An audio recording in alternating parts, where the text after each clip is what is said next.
কালো জাদু যে কতটা ভয়াবহ হতে পারে সেটা এই মুভিটি দেখলে বুঝতে পারবেন।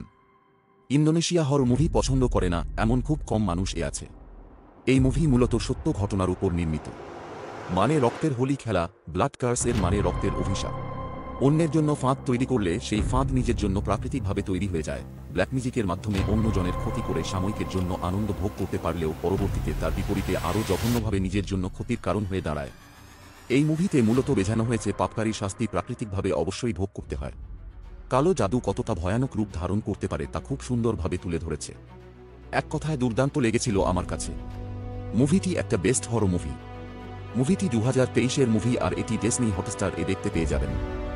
এমন আরও আনকমন মুভির সম্বন্ধে জানতে হলে আমাদের চ্যানেলটিকে সাবস্ক্রাইব করবেন।